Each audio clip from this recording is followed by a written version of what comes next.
Hi everybody, G Bear, Homesteading the Desert, 6th of May. I'm just going to do a short video today because I'm going to kind of like take it easy, just do some small chores and errands, things like that. I've already gone into town and checked my mail and picked up a few things from the grocery store. But here we are at my water tank.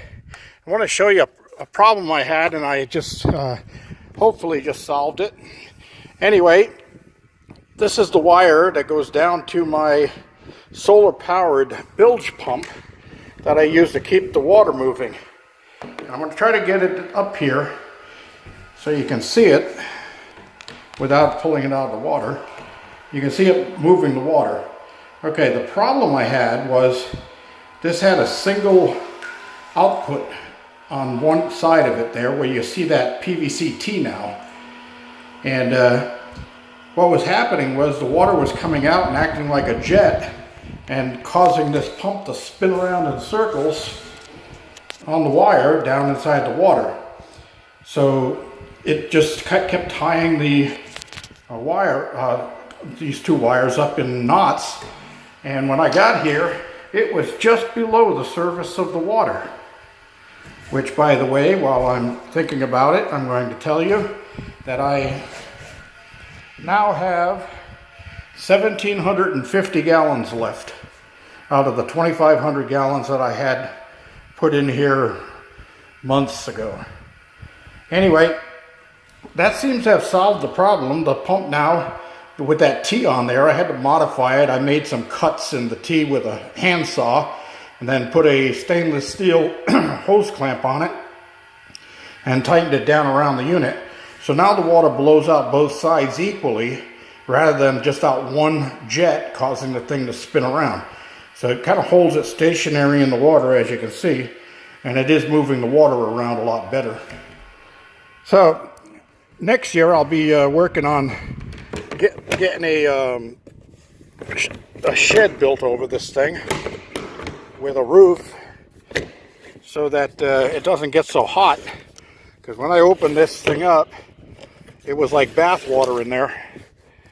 And I let a lot of the heat out, but I'm sure I got some evaporation from that. Anyway, I wanted to show you that. And then the other thing, I was watching yesterday's video myself, because every time I get a comment, the video comes back up. And instead of cutting it short, I watched the video all the way through. So I've seen it 100 times already. And what I wanted to show you was when I was talking about the clothes washer and that stuff yesterday and how I put the valve in the barrel, which I got a comment about using a stop valve instead of a ball valve. Well, that's what I had. I just happened to have one with me in the van, and I used that one. And he was talking about it blocking up. I was thinking about that, and on this, if it does block up, I can take it apart right there and clean it out. So I can't do that with a ball valve. So anyway, the other thing was I told you about my pipe taps that I used, and this is them, and it goes all the way up to 1.5 inches. This is whoa, what's that? 11.5 something. 1.25 to 1.5 inches. Anyway, the one I used was this one for a 1/2 inch 14, and it tapped in there just perfectly. And yes, I just did another load of laundry. Today was blankets and sheets, and I got those hanging out here to get the nice fresh smell.